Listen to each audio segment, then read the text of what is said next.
Hi there, I'm Leandro Basanta and I'm excited to share some ideas I've been working on related to engineering model development and visual mapping. These concepts inspired me to create both the article and this presentation, which together give you a complete view of the topic. You can find a link to the article in the comment section. Let's dive right into a case study that showcases a real-world engineering challenge that needed a clear solution. To tackle this issue, we focused on attaining three key datasets, each aimed at addressing different objectives. First up is the electric power demand data, which is vital for figuring out the precise power needed to keep everything running smoothly, both offshore and onshore at any given time.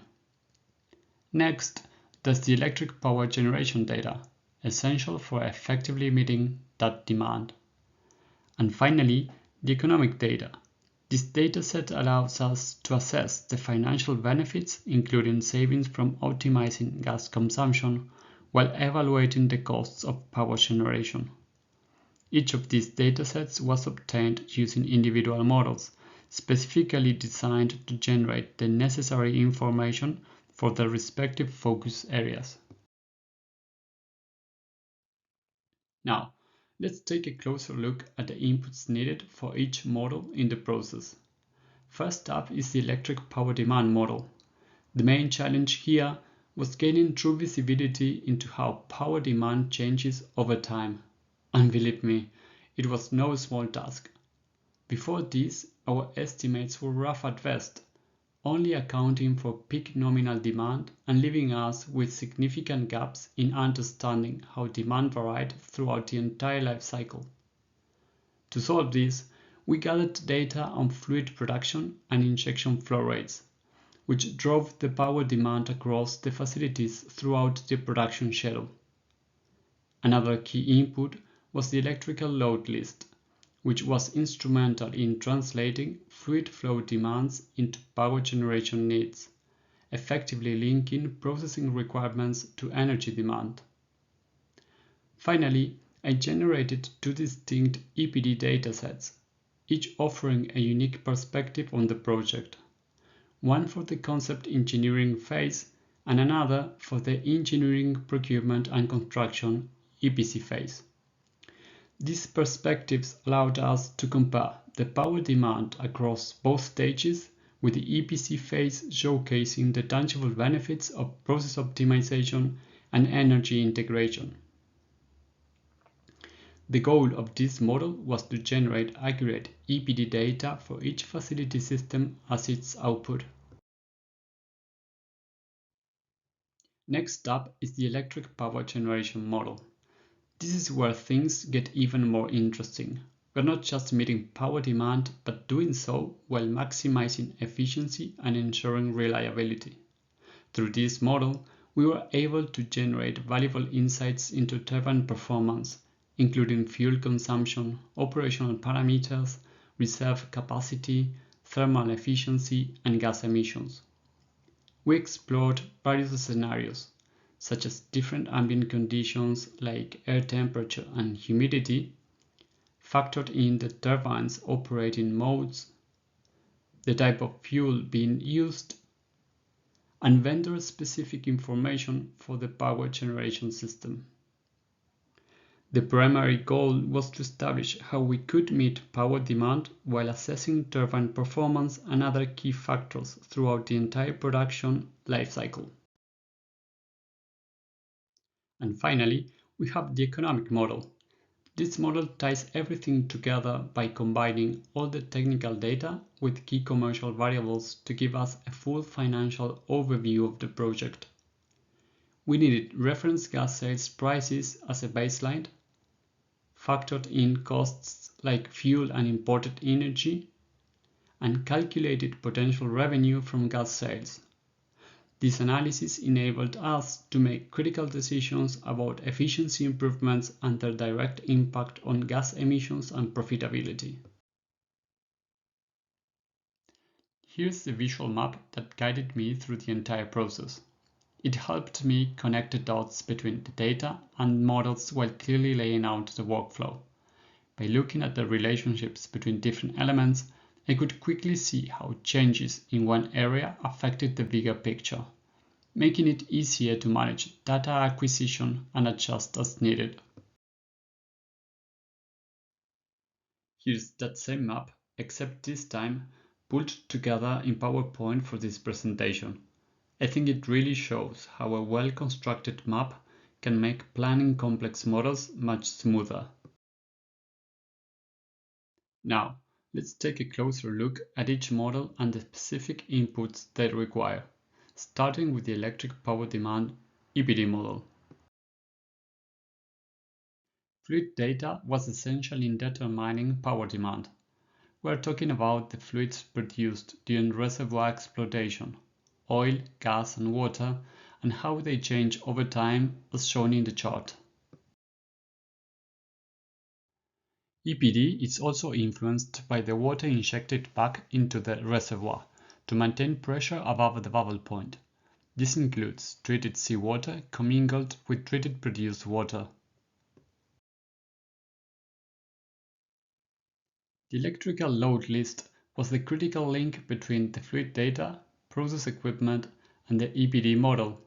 It represented the facility's design from the perspective of the equipment's electric load, helping me effectively translate the fluid data into energy demand for the model.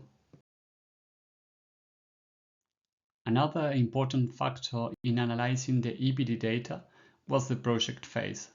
By comparing the concept engineering phase with the EPC phase, I was able to accurately quantify the reductions in EPD achieved through various improvements introduced during the facility's design. Now, let's shift to the electric power generation (EPG) model. In simple terms, the main goal here was to meet the power demand while ensuring maximum efficiency and reliability. To do that, we needed a deep understanding of how the turbine generators performed under different conditions. The engine's air inlet temperature had a significant impact on turbine performance, including both nominal output power and fuel consumption. The ambient conditions we selected took into account the coastal location of the facilities in the Gulf of Mexico and how these conditions change throughout the year. The electric power generation system consisted of three identical turbine generators, operating under a 2+1 sparing philosophy. When the total electric power demand (TEPD) was lower than the nominal output power of a single turbine generator, the operator would have two options: either run one generator or share the load between two. Opting for one generator was the more efficient choice, as the operating mode clearly showed. These turbines were dual fuel, meaning they could run on either fuel gas or diesel oil. So, the model had to account for both fuel types. This helped us estimate two critical things. First, whether fuel gas demand might exceed gas production, which is vital for strategic planning, and second, how much diesel would be consumed, giving us insights into costs and the diesel storage needed, particularly for black start scenarios. We also relied on vendor data, which included everything from fuel consumption to power output, efficiency, and operational constraints. Naturally, we had to adapt some of this information to make it fit seamlessly into the model. Finally, the third model was the economic model, where we pulled together all the previous data to gain financial insights, focusing on operational costs and potential revenue.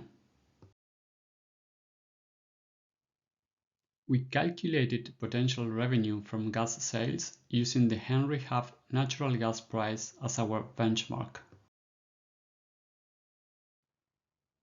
Additionally, we factored in the costs of imported fuel and energy into the economic model.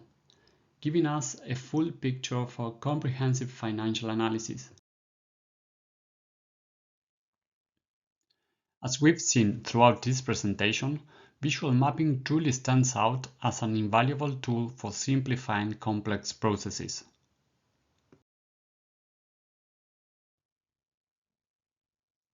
Visual maps provide a clear, big-picture overview of the entire model. They make it easy to understand the relationships between the different components and the flow of information, which greatly improves communication and alignment across teams. Visual mapping is incredibly effective for managing and integrating various datasets. By visually laying out the inputs and outputs of each model, we can easily identify dependencies and track data flow, ensuring everything stays seamlessly connected. Visual maps make it easier to spot gaps, inconsistencies, or areas that need attention. By seeing how everything is interconnected, we can optimize performance, avoid bottlenecks, and make well-informed decisions to enhance model effectiveness. Lastly, visual maps serve as a common language for project teams. They simplify communication, ensuring that stakeholders from different backgrounds can easily grasp the model's structure and contribute meaningfully, leading to better collaboration and problem solving. Thank you all for your time and attention today. I hope this presentation has highlighted the powerful role visual mapping can play in engineering model development. Your engagement and feedback mean a lot to me, and I encourage you to connect with me on LinkedIn. Before we wrap up, I'd like to recommend you another post dedicated to energy efficiency. You can find a link in the comments section. Feel free to check it out when you have a moment. Once again, thank you, and I look forward to staying connected.